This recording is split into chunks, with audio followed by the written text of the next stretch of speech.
સાબરકાંઠા અને અરવલ્લી જિલ્લાના પશુપાલકોને ખાસ સંદેશ દ્વારા જણાવી રહ્યા છીએ કે આપણી માંગો પ્રમાણે કોઈપણ પ્રકારે સમાધાન થયેલું નથી. દૂધ ચાલુ કરવાની કોઈ ઉતાવળ કરવાની નથી. જે અમુક ઘણી ગોઠી મંડળીઓનું ઉતાવળ હોય ને એ કરતા હોય તો આપણે એનો વિરોધ પણ નથી. પણ આ દૂધની ટેન્કરો પણ કોઈ હેલિકોપ્ટર મારફત સાબર ડેરી સુધી નથી પહોંચવાની, એ રસ્તા પર જ જતી હોય છે. અને આ લડાઈ કોઈ વ્યક્તિની, કોઈ સમાજની નથી. જે વ્યક્તિ મળ્યો છે એ 3.5 લાખ પશુપાલકોમાંથી એક છે અને 72 આપણા પશુપાલક પરિવારના સભ્યો અંદર છે. આ બે વાતો એમનેમ છે. વધારો, ભાવફેર એ તો બધું ઊભું જ છે, બરાબર.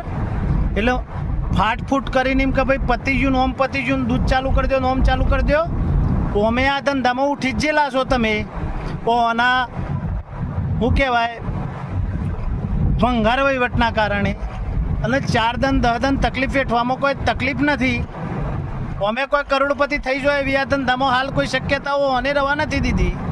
તો 4 દન તકલીફ વેઠવાની તૈયારી રાખો અને કામે લાગો. કામ કેવું હોવું જોઈએ?